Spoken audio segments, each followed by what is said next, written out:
तो उस सर्विस अथवा परवरिश को रिगार्ड देना है, यही संपूर्ण बनने की युक्ति है। यही ज्ञान सहित आंतरिक सच्चा प्रेम है। बहुत समय पहले की बात है, कोई बात दीदी ने अटेंशन में दिलाई, तो मैंने कहा सब भी तो ऐसे ही कर रहे हैं और आप मुझे कह रहे हो। तो मुझे कहा देखो, मैंने तुमको कहा अगर तुमको भी अच्छा नहीं लगता है तो मैं तुमको भी नहीं कहूंगी। अर्थात उनकी अंदर की जो भावना कि मेरे अंदर ये बात नहीं होनी चाहिए, इसलिए उन्होंने मुझे इशारा दिया। मेरा पर्सनल मुझ आत्मा की सर्विस की ज्ञान की रीति से, अगर मुझे वो एक्सेप्टेंस नहीं है, मैं स्वीकार नहीं करती हूँ, तो कहा मैं तुझे भी नहीं कहूँ। तो बाबा कहता है कि अगर मुझे किसी ने ये बात कोई अटेंशन में दिलाई तो मुझे उसका रिगार्ड देना है, मुझे वो सामने आर्ग्यू नहीं करनी है। फिर मैंने कहा नहीं दीदी, आप मुझे जरूर हर बात पर अटेंशन दिलाओ। तो बाबा कहता है कि यही संपूर्ण बनने की युक्ति है, यही ज्ञान सहित आंतरिक सच्चा प्रेम है, बाहरी प्रेम नहीं। मुझे जिस आत्मा से सच्चा आंतरिक प्रेम है और उसकी कमी मैं नहीं देख सकती, तो मैं उसको वो अटेंशन दिलाएगी कि देखो आपके अंदर थोड़ा सा ये करेक्ट करने की जरूरत है।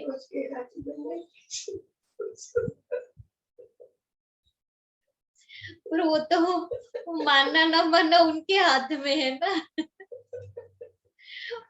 नहीं मानते हैं।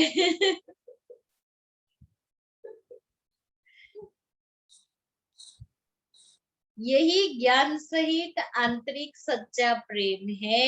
इस दिव्य प्रेम में एक दो के लिए बहुत रिकॉर्ड होना चाहिए। हर एक बात में पहले खुद को ही सावधान करना है। हर एक बात में पहले खुद को ही सावधान करना है। यही निर्माण चित्त अति मधुर अवस्था है।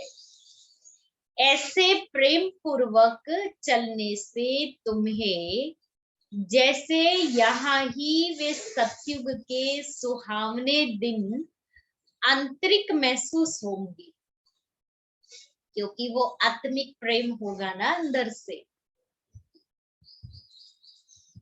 वहां तो यह प्रेम नेचुरल रहता है, परंतु इस संगम के स्वीटेस्ट समय पर एक दो के लिए सर्विस करने का यह अति मीठा रमणीक प्रेम है।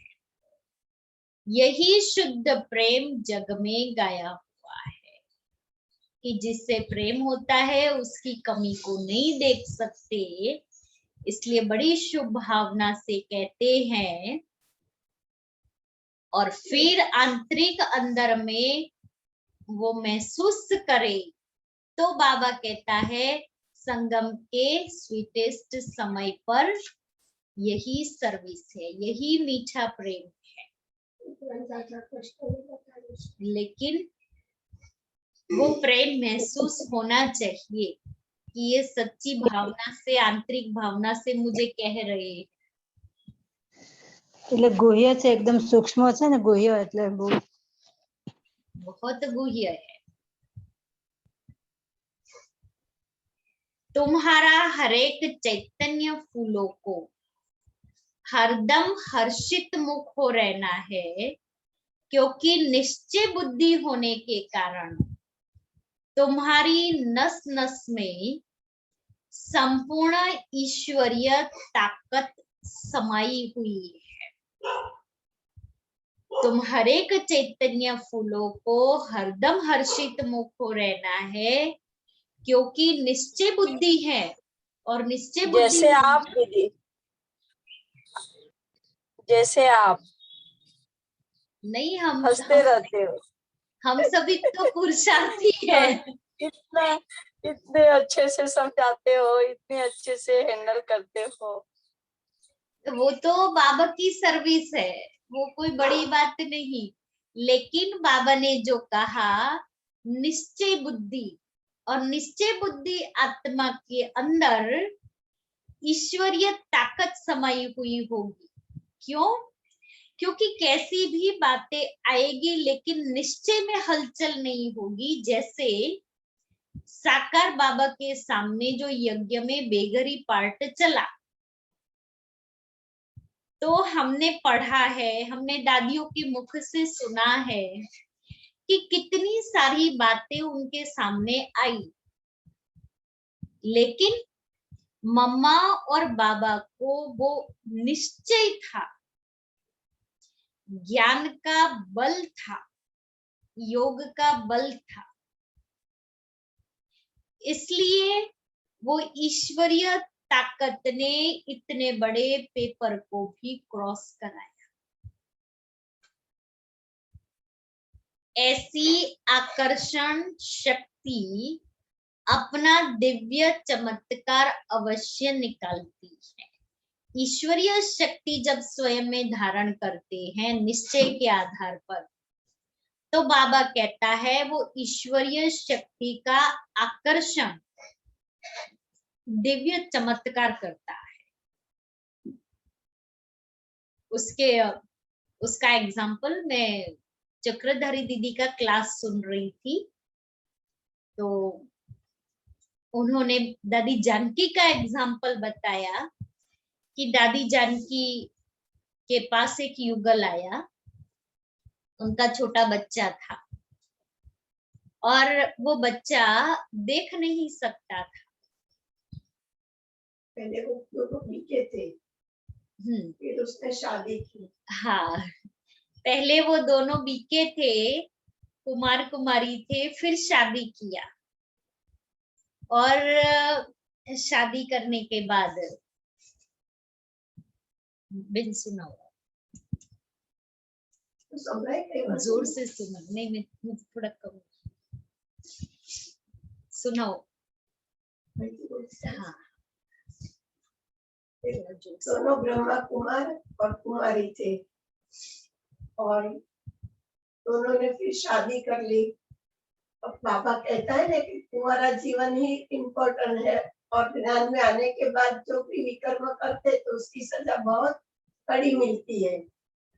तो दोनों ने शादी कर ली, और शादी के बाद उसको बच्चा हुआ, बेटा हुआ। तो शुरू में तो लगा कि बच्चा अच्छी तरह देख रहा है, लेकिन धीरे धीरे समझ में आया कि बच्चा देख नहीं सकता। तो दोनों बहुत दुखी भी हुए और अपने को अंदर महसूस भी किया कि जो हमने पाप किया है वो हमारा पाप हमारा बच्चा भोग रहा है। फिर एक बार वो दादी को मिलने के लिए आए, और दादी के आगे अपनी व्यथा भी व्यक्त की और बोला कि मेरा बच्चा अभी देख नहीं सकता। दादी ने ऐसे भी बिठाए के बैठो, फिर टोली लेने के लिए बुलाया। तो पहले युगल को, बच्चे को बुलाया जब, तो बच्चा अपने आप उसकी माँ की गोदी में से उठ के दादी के पास आया, टोली ली, टोली लेके फिर ऐसे जल पिलाया, जल दादी ने जल पिलाया, और जल पिलाने के बाद वो फिर से अपनी माँ के पास आया। तो दादी ने देखा कि वो बच्चा ऐसे सीधे किसी का आधार लिए बिना मेरे पास आया और सीधा उसकी माँ के पास गया, तो ये बच्चा तो देखता है। तो फिर दादी ने उनको कहा कि देखो ये बच्चा तो देख रहा है, आप कोई डॉक्टर को बताओ, अच्छे डॉक्टर को, और ट्रीटमेंट कराओ। और सच्ची में वो बच्चा ये देखने लगा। तो उन लोगों को ऐसा ही लगा कि नहीं, दादी आपने जल पिलाया और हमारा बच्चा देखने लग गया। तो जल का भी महत्व लगा, उसने अपने आप को महसूस भी, पापा ने ये भी महसूस भी करवाया अपने गुना, और उनके हमारे विकर्म की सजा मेरे बच्चे को क्यों? ये बाबा ने जो आज कहा ना कि ईश्वरीय ताकत नस नस में समाई हुई है, ऐसी आकर्षण शक्ति अपना दिव्य चमत्कार अवश्य निकालती है। तो वो दादी की शुभकामना उस आत्मा के प्रति और दादी का अंदर की जो ईश्वरीय ताकत, दादी ने अपने हाथ से 2 बार उस बच्चे को जल पिलाया, तो वो ईश्वरीय ताकत से, जल से वो बच्चा देखने लग गया। तो वो माता पिता ने कहा कि दादी ये तो आपने किया है। दादी ने कहा ये बाबा ने किया है, उस महिमा को स्वीकार नहीं किया। तो जो ऐसे बच्चे होते हैं वो ईश्वरीय ताकत से दिव्य चमत्कार निकालते हैं। जैसे छोटे निर्दोष बच्चे शुद्ध पवित्र होने कारण सदैव हंसते रहते हैं और अपने रमणीक चरित्र से सबको बहुत खींचते हैं, वैसे तुम हरेक की ऐसी ईश्वरीय रमणीक जीवन होनी चाहिए। इसके लिए तुम्हें किसी भी युक्ति से अपने आसुरी स्वभावों पर जीत प्राप्त करनी है ना। बच्चे जैसे इनोसेंट बन जाना है। आज हमें दादियों की इतनी आकर्षण क्यों है? क्योंकि वो बच्चों जैसे इनोसेंट बन गए। हम भी अपने आसुरी स्वभाव पर जीत प्राप्त करके ऐसे छोटे बच्चे जैसे बन जाए। जब कोई को देखो कि यह क्रोध विकार के वश हो मेरे सामने आता है, तो उनके सामने ज्ञान रूप हो बचपन की मीठी रीति से मुस्कुराते रहो, तो वह खुद शांत चित्त हो जाएगा, अर्थात विस्मृति स्वरूप से स्मृति में आ जाएगा कि मैं शांत स्वरूप आत्मा हूं। भल उनको पता न भी पड़े, लेकिन सूक्ष्म रीति से उनके ऊपर जीत पाकर मालिक बन जाना, यही मालिक और बालकपन की सर्वोच्च शिरोमणि विधि है। जैसे छोटे बच्चे ने कोई ऐसा काम किया, हमें आएगा गुस्सा। वो बच्चा कितना मीठा मुस्कुराता है, कितना इनोसेंट उसके चेहरे पर वो इनोसेंसी दिखती है। तो हम उसके ऊपर गुस्सा होने के बजाय उसको प्यार करते हैं, उसको हम अपनी गोद में ले लेते हैं। ऐसे ही बाबा कहता है, कोई आत्मा क्रोध के विकारवश हमारे सामने आती है, तो उसके सामने मैं आत्मा ज्ञान स्वरूप होकर के बचपन की मीठी रीति से मैं मुस्कुराऊं इनोसेंटली, तो वो शांत चित्त हो जाएगा। ईश्वर जैसे संपूर्ण ज्ञान रूप, वैसे फिर संपूर्ण प्रेम रूप भी है। ईश्वर में दोनों ही क्वालिटीज समाई हुई है, परंतु फर्स्ट ज्ञान, सेकंड प्रेम। अगर कोई पहले ज्ञान रूप बनने बिगर सिर्फ प्रेम रूप बन जाता है, तो वह प्रेम अशुद्ध खाते में ले जाता है। इसलिए प्रेम को मर्ज कर पहले ज्ञान रूप बन, भिन्न भिन्न रूपों में आई हुई माया पर जीत पाकर पीछे प्रेम रूप बनना है। पहले प्रेम रूप नहीं बनना है, पहले ज्ञान रूप बनना है। ज्ञान के आधार पर आई हुई माया को भगाना है। अगर ज्ञान बिगर प्रेम में आए तो कहाँ विचलित भी हो जाएंगे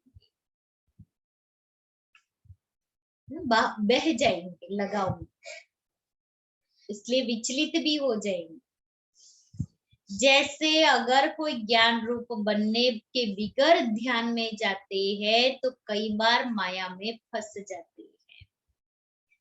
इसलिए बाबा कहते हैं बच्चे, यह ध्यान भी एक सूत की जंजीर है, परंतु ज्ञान रूप बन पीछे ध्यान में जाने से अति मौज का अनुभव होता है। तो पहले है ज्ञान, पीछे है ध्यान। ध्यानिष्ठ अवस्था से ज्ञानिष्ठ अवस्था श्रेष्ठ है, क्योंकि ज्ञानिष्ठ अवस्था माना ज्ञान को प्रैक्टिकल में धारण किया हुआ, ज्ञान का स्वरूप बना। इसलिए हे बच्चों, पहले ज्ञान रूप बन, फिर प्रेम इमर्ज करना है। ज्ञान बिगर सिर्फ प्रेम इस पुरुषार्थी जीवन में विघ्न डालता है। बाबा ने कहा ना आगे, विचलित हो जाएंगे, फंस जाएंगे। साक्षीपन की अवस्था अति मीठी, रमणीक और सुंदर है।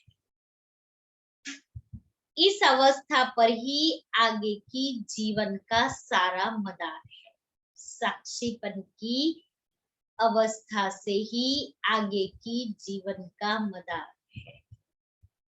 जैसे कोई के पास कोई शारीरिक भोगना आती है, उस समय अगर वह साक्षी सुखरूप अवस्था में उपस्थित हो, उसे भोगता है, तो पास्ट कर्मों को भोग चुक्त भी करता है और साथ साथ फ्यूचर के लिए सुख का हिसाब भी बनाता है। समझ में आया कि कोई के पास शारीरिक भोगना आती है। मान लो कोरोना आया, फॉर एग्जाम्पल, कि मुझे कोरोना की बीमारी आई। उस समय अगर मेरी साक्षी स्थिति है तो वो मेरी साक्षी स्थिति मुझे इस बीमारी के समय में भी सुख का अनुभव कराई, और वो सुख का अनुभव होगा तो इससे मेरे पास्ट के जो भी कर्म है, कर्मों का खाता है, वो चुक्त हो जाएगा। दीदी बीमारी आई तो 8 कलाक योग करना, टाइम ही टाइम है। टाइम ही टाइम है। 8 કલાક યોગ કરના, બાબાએ કીધું છે ને કે 8 કલાક યોગ કરવાનો, એટલે ભાઈ 8 કલાક યોગ કરવાનો અને બીમારીને હટાવવાની। हाँ, तो उस दीदी समय पर बहुत बीमार पड़ने के बाद योग भी नहीं होता है दीदी। ये बाबा याद ही नहीं आता है। हाँ, उस समय बीमारी बहुत, मतलब आप स्वस्थ हो उस समय ज्यादा अच्छा बेटर है बाबा को याद करने के लिए। हाँ, तो बाबा तो हम बच्चों को यही सिखाता। जैसे एक एग्जाम्पल कि हमारी दादियों को इतनी बीमारियां आई, लेकिन उनकी वो साक्षी अवस्था थी, इसलिए उनको वो बीमारी महसूस नहीं होती थी। डॉक्टरों को लगता था, वो पूछते थे कि दादी आपको कहीं कुछ हो रहा है, पेन हो रहा है।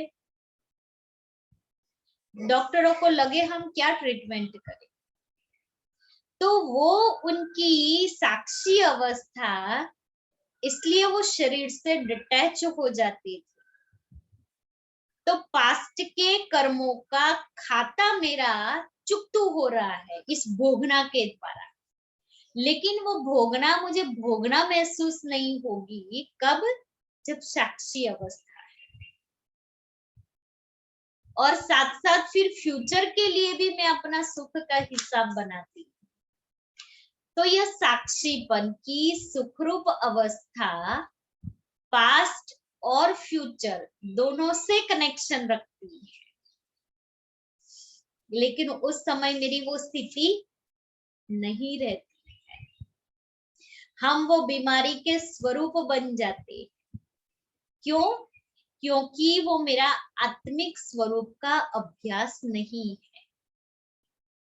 वो हमारा अशरीरी, शरीर से डिटैच होने का, अशरीरी बनने का अभ्यास नहीं है। इसलिए वो बीमारी मेरे पर हावी हो जाती है। वो शारीरिक भोगना के हम स्वरूप बन जाते हैं, जो वो मेरा चेहरा दिखाता है कि हम इस बीमारी से पीड़ित हैं।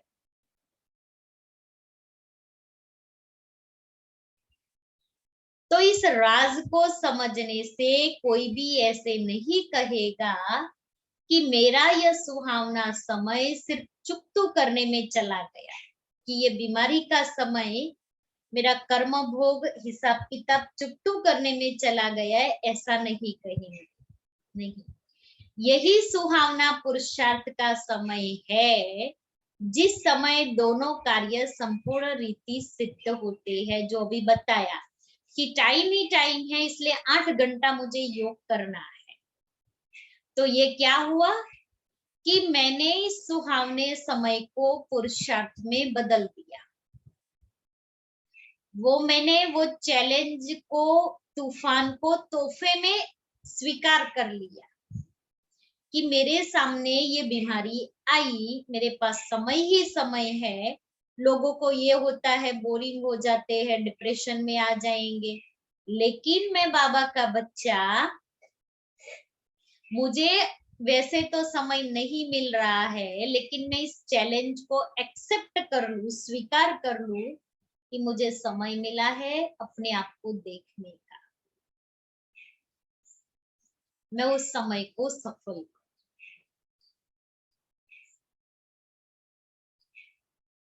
ऐसे दोनों कार्य को सिद्ध करने वाला तीव्र पुरुषार्थी ही अतीन्द्रिय सुख व आनंद के अनुभव में रहता है। इस वैरायटी विराट ड्रामा की हर एक बात में तुम बच्चों को संपूर्ण निश्चय होना चाहिए। इस वैरायटी विराट ड्रामा की हर एक बात में तुम बच्चों को संपूर्ण निश्चय होना चाहिए, क्योंकि यह बनाया ड्रामा बिल्कुल वफादार है। देखो, यह ड्रामा हर एक जीव प्राणी से उनका पार्ट पूर्ण रीति से बजवाता है। ड्रामा में जो पार्ट है वो हमें बजाना है ना।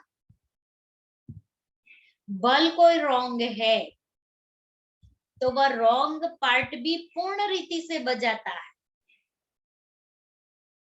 समझ में आया कि चाहे रॉन्ग पार्ट है चाहे राइट पार्ट है, लेकिन वो पूर्ण रीति से बजाता है, माना एक्यूरेट, जरा भी उसमें कमी नहीं है। यह भी ड्रामा की नूंद है। जब रॉन्ग और राइट दोनों ही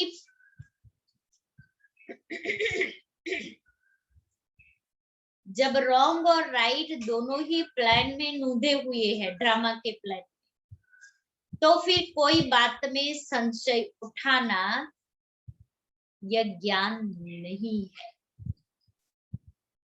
क्योंकि हर एक एक्टर अपना अपना पार्ट बजा रहा है। रॉन्ग है तो वो रॉन्ग का पार्ट बजा रहा है, राइट है तो वो राइट का पार्ट बजा रहा है। इसलिए मुझे संशय नहीं उठाना कि ये ऐसा क्यों कर रहा है, इसको ऐसे नहीं कहना चाहिए, ऐसे नहीं करना चाहिए। जैसे बाइस्कोप में अनेक भिन्न भिन्न नाम रूपधारी एक्टर्स अपनी अपनी एक्टिंग करते हैं, तो उनको देख किससे नफरत आवे, किससे हर्षित होवे, ऐसा नहीं होता है।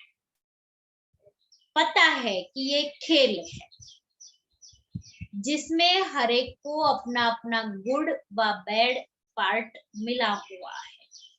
किसी को विलन का पार्ट मिला हुआ है, किसी को हीरो का पार्ट मिला हुआ है। वैसे ही इस अनादि बने हुए बाइस्कोप को भी साक्षी हो, एक रस अवस्था से हर्षित मुख हो देखते रहना। संगठन में यह पॉइंट बहुत अच्छी रीति धारण कर, संगठन में ये पॉइंट अच्छी रीति धारण करनी, नहीं तो सारा टाइम संशय उठाते रहे। और बाबा हमें एक रस बनाना चाहता है, इसलिए हर एक ड्रामा में अपना अपना पार्ट बजा रहे हैं। एक दो को ईश्वरीय रूप से देखना, महसूसता का ज्ञान उठाए, सर्व ईश्वरीय गुणों की धारणा करनी कि ये बाबा का बच्चा है, कैसा भी है बाबा का बच्चा है, बहुत अच्छा है।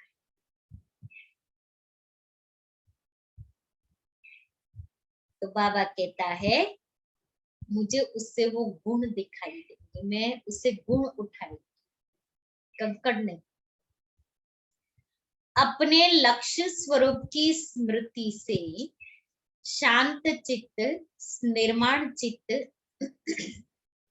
धैर्यवत, मिठास, शीतलता इत्यादि सर्व दैवी गुण इमर्ज करनी है।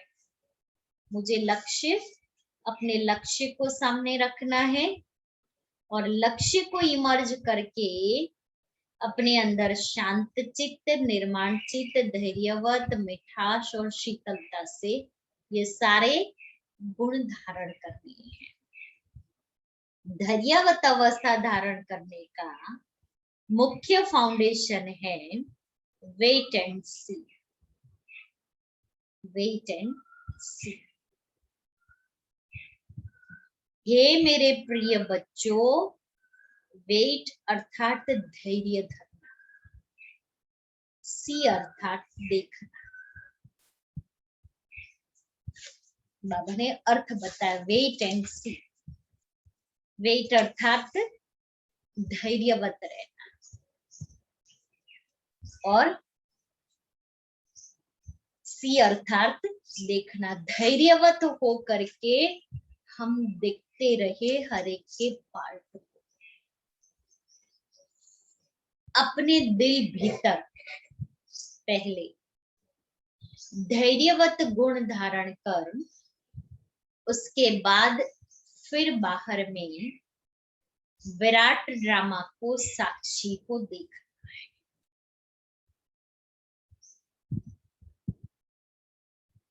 दिल भीतर धैर्यवत धारण कर, उसके बाद फिर बाहर में विराट ड्रामा को, साक्षी को देखना है। पहले धैर्यता को धारण करना है अपने अंदर, उसके बाद में सारे इस बेहद के विराट ड्रामा को साक्षी होकर देखना है। तो मन, जो बाबा ने आगे कहा, मन स्थिर बन जाएगा, मन मंदिर बन जाएगा, मन में कोई अपवित्र संकल्प नहीं आएंगे, क्योंकि अंदर से धैर्यवत है। समय आने पर उस धैर्यता के गुण से राज सुनने में कभी भी विचलित नहीं होंगे। कैसी भी बात सुनेंगे ना तो हलचल में विचलित नहीं होंगे। है ऐसा हुआ, जैसे कोई किसी को कोई बात सुना है, ऐसा हुआ, मुझे तो पता ही नहीं है, ऐसा नहीं होगा।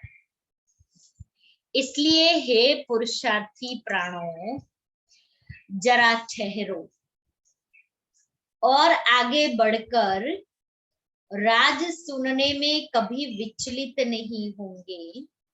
अच्छा, जरा ठहरो और आगे बढ़कर राज देखते चलो। इसी ही धैर्यवत अवस्था से सारा कर्तव्य संपूर्ण रीति से सिद्ध होता है। यह गुण निश्चय से बांधा हुआ है धैर्यवत का। ऐसे निश्चय बुद्धि साक्षी दृष्टा को हर खेल को हर्षित चेहरे से देखते, आंतरिक धैर्यवत और अडोल चित्त रहते हैं। यही ज्ञान की परिपक्व अवस्था है, जो अंत में संपूर्णता के समय प्रैक्टिकल में रहती है। इसलिए बहुत समय से लेकर इस साक्षीपन की अवस्था में स्थित रहने का परिश्रम करना है। बहुत समय की साक्षी अवस्था हमें अंतिम पेपर में पास करती है, और अंतिम पेपर 1 सेकंड का आएगा। इसलिए बाबा कहता है साक्षीपन की अवस्था में स्थित रहने का परिश्रम माना पुरुषार्थ करना है।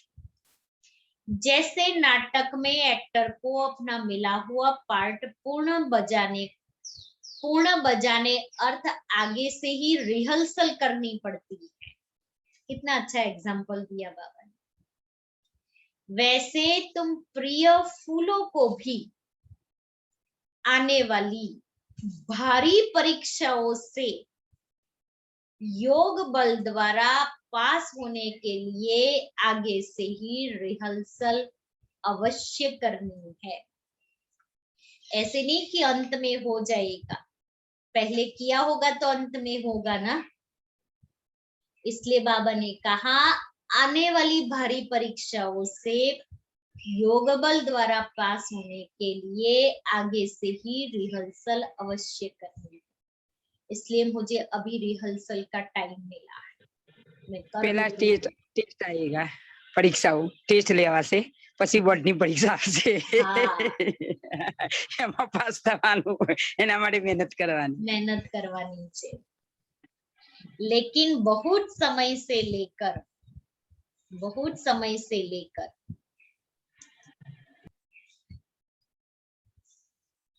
अगर यह पुरुषार्थ किया हुआ नहीं होगा तो उस समय घबराहट में फेल हो जाएंगे, क्योंकि प्रैक्टिस तो पहले से करनी पड़ेगी ना।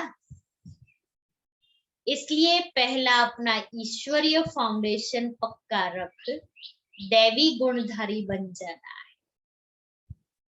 ज्ञान स्वरूप स्थिति में स्थित रहने से स्वतः शांत स्वरूप अवस्था हो जाती है।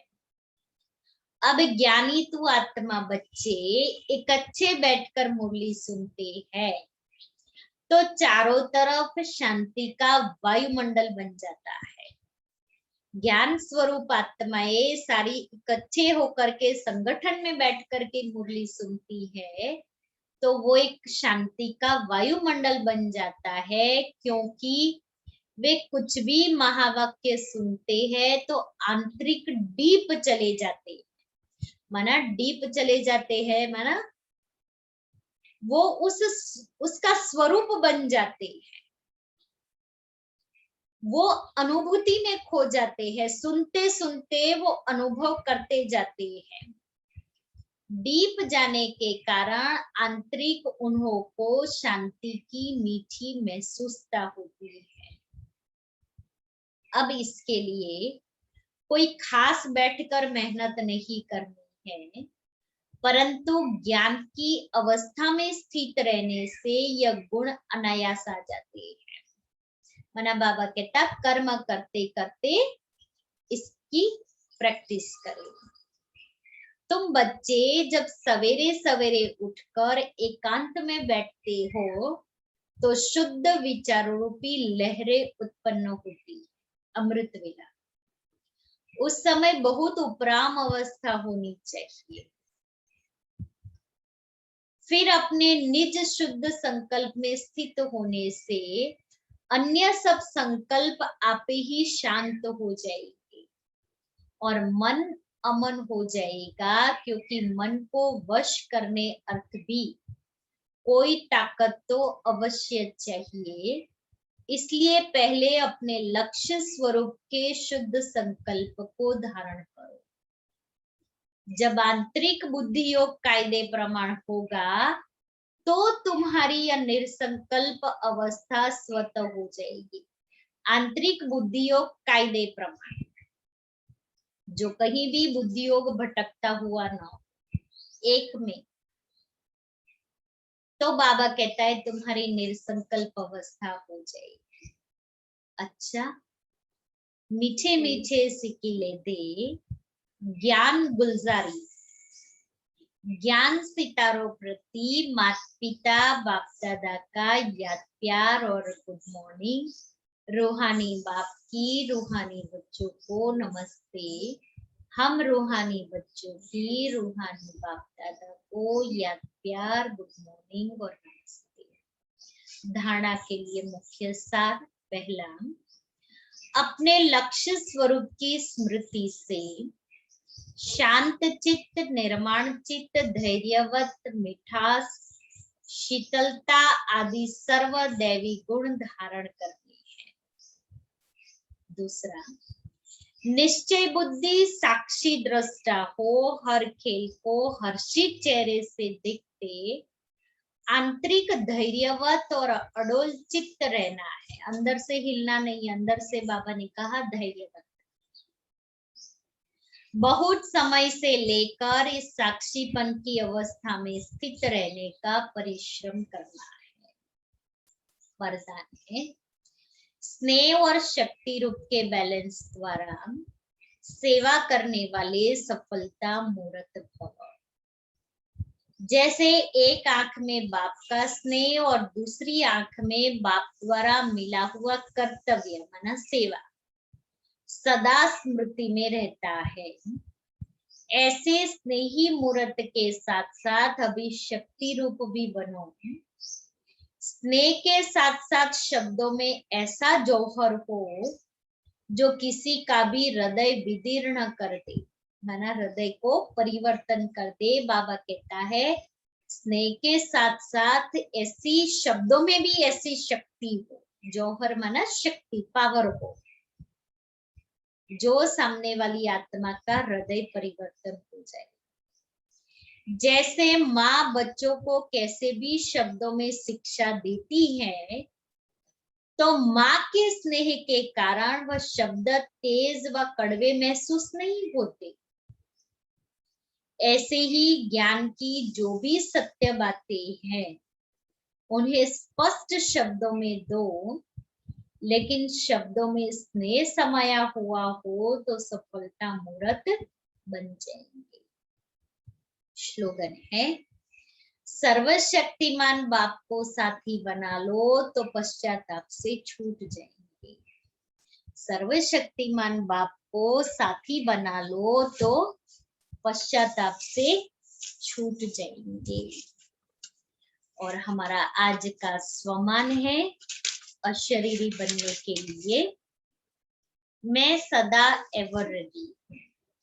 मैं सदा एवर रेडी हूँ। अशरीरी बनना वायरलेस सेट है। अशरीरी बनना वायरलेस सेट है, कोई वायर की जरूरत नहीं है। मन बुद्धि का तार बाबा से जोड़। वाइसलेस बनना ही वायरलेस सेट की सेटिंग है। वाइसलेस माना शुद्ध पवित्र बनना ही बाबा से वायरलेस की सेटिंग है। जरा भी अंश मात्र विकार वायरलेस के सेट को बेकार कर देगा। विकारों का जरा सा अंश मात्र भी हमारे वायरलेस सेट को बेकार करेगा, चलने नहीं देगा। इसलिए अब कर्म बंधनी से कर्म योगी बनो। अनेक बंधनों से मुक्त एक बाप के संबंध में समझो तो सदा एवर रेडी रहेंगे।